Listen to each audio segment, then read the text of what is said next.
ऐसा नहीं है कि साहब भगवान के पास कोई ऐसी चीज है प्रेम मोह हमको देंगे, भीख मांगेंगे, भीख भूख नहीं। तत्तेनुकंपां सुसमीक्षमाणो,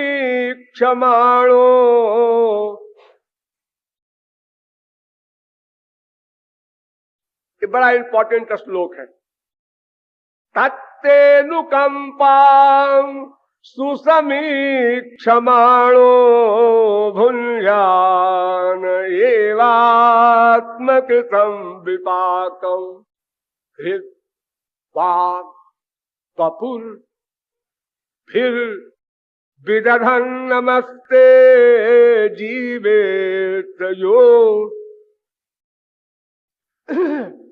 इस श्लोक का बड़ा गंभीर अर्थ है, संक्षेप में समझ लो कि भक्त भगवान की कृपा की बाट जोहता रहता है। अनुकंपाम सुसमीक्षमाणः, भगवान की अनुकंपा की प्रतीक्षा करता है, इतराज नहीं करता अभी तक क्यों नहीं हुई कृपा,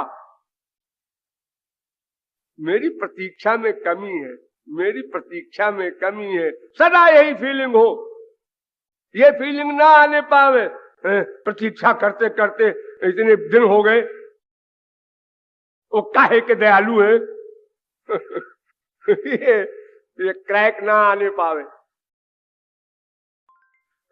तो एक बात ये बताया कि तत्तेनुकंपां सुसमीक्षमाण, और दूसरी चीज भुञ्जान एवात्मकृतं विपाकम, भगवान की कृपा की प्रतीक्षा करे।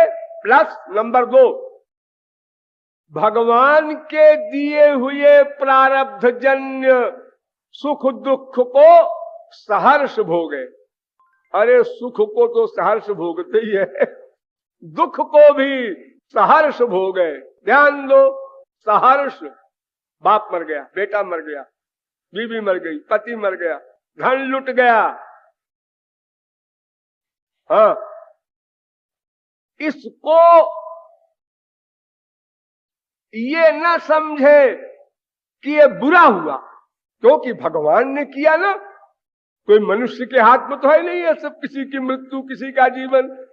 तो भगवान के ऊपर क्रोध न करो, इतराज न करो, उनका दिया हुआ है ये प्रसाद, सहर्ष स्वीकार करो, सहर्ष।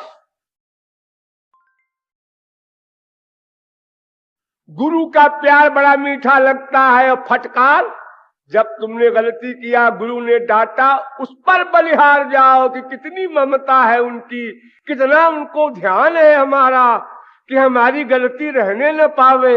हमारी इस गलती को सोचा उन्होंने, पकड़ा, फिर बताया। अरे मैं कितना भाग्यशाली हूं।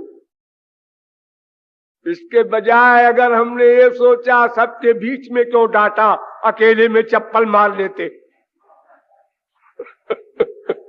अरे आप सब लोग ऐसे ही है। कभी कभी नॉर्मल रहते हैं तो बात समझ में आती है आप लोगों की, हाँ ठीक है, लेकिन वैसे भूल जाते हैं तो फिर वैसे हो जाते हैं।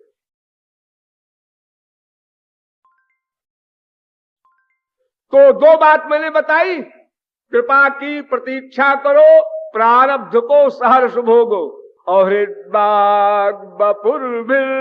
विदधन नमस्ते। तीसरी चीज हृदय से, नंबर 1 आया हित और वाक और शरीर। हृदय से श्री कृष्ण को अपना मानो, प्यार बढ़ाओ, समर्पण करो, और वाणी से भी उनका नाम वगैरह लो। शरीर से भी जो सेवा बने वो न मिले जब तक गुरु की ही सेवा करो, दोनों का एक फल है। लगाए रहो सबको, लेकिन हृदय मन का अटैचमेंट मेन है, एक्टिंग में मत करना। वैसे तो नथिंग से समथिंग अच्छा है एक्टिंग में भी, लेकिन वो साधना नहीं है। कोई गधा गधा कहे, कोई राम राम कहे, तो राम राम कहने वाला बेटर है, ये तो आप कह सकते हैं। लेकिन ये उपासना नहीं है जब तक मन का लगाव न हो। और ये चार बातें आपके सामने आई, किसके लिए? दाय भाग। दाय भाग कहते हैं उत्तराधिकारी, वारिस। भगवान की प्रॉपर्टी के उत्तराधिकारी हैं हम लोग। अरे अमृतस्य वै पुत्रा, हम उनके बेटे भी हैं, उनके बाप भी हैं, उनकी माँ भी हैं, वो हमारी माँ भी है। इतना गंभीर रिश्ता है हमारा उनका, तो उनकी प्रॉपर्टी हमें भीख मांगने से मिले? उनकी भी तौहीन है, हमारी भी। हाँ, उत्तराधिकारी है। देखो संसार में उत्तराधिकारी कोई बनाया जाता है तो उसमें चार शर्तें होती हैं, ध्यान दो, चार शर्तें होती हैं। वो बाप की प्रत्येक आज्ञा माने, बाप की सेवा करे और जीवित भी रहे। यहां भी कहा जा रहा है कि प्रतीक्षा करे कृपा की, नंबर 1। नंबर 2 प्रारब्ध सहर्ष भोगे। नंबर 3 इंद्रिय मन बुद्धि से उनकी भक्ति करे। और नंबर 4 जीवे तो वो दाय भाग है, उत्तराधिकारी है, यानी वो सामान अपने आप आपको मिल जाएगा। जैसे उसने मिट्टी हटाया धन मिला, ऐसे आपने ये अनादिकाल का अज्ञान हटाया कि ये हमारा, ये हमारा, ये हमारा, मैं देह हूं, ये अज्ञान हटा, ये पर्दा हटा कि वो प्रेम धन भगवान ने दे दिया। यानी ध्यान दो, अंतिम कंक्लूजन, अंतःकरण गंदा है, साधना भक्ति के द्वारा अंतःकरण शुद्ध होगा। जैसे ही अंतःकरण शुद्ध हुआ, वो आवरण गया 3 गुणों का, तो शुद्ध अंतःकरण में लादिनी, संधिनी, संविदात्मिका चित्शक्ति का सत्व, विशुद्ध सत्व आपके अंतःकरण में आया। और विशुद्ध सत्व ने लादिनी, संधिनी, संविद तीनों शक्तियों को लेकर अपना काम किया। तो लादिनी शक्ति का सारभूत प्रेम है, वो अपने आप मिल जाएगा, आपको कुछ करना वरना नहीं है। उत्तराच्चे दाविर्भूत स्वरूपस्तु ब्रह्मसूत्र, आविर्भाव हो जाएगा, केवल पर्दा हटाना आपका काम। तो ये सब ज्ञान आवश्यक है, यज्ञात्वा। इसका अर्थ मैं समाप्त कर रहा हूं आज।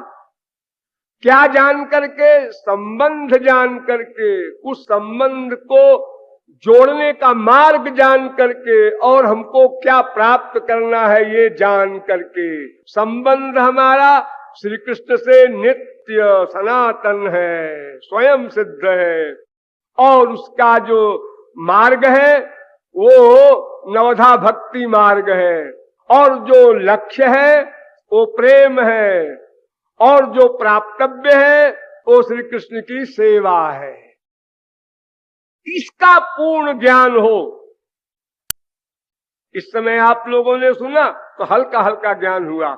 इसका मनन मनन मनन चिंतन बार बार रिवीजन करोगे तब ये ज्ञान पक्का होगा। जितना पक्का होगा उतना ही आप ठाकुर जी के समीप पहुंचते जाएंगे। और जब पूर्ण ज्ञान हो जाएगा तो क्या होगा, एक कल बताएंगे। बोलिए वृंदावन बिहारी लाल की।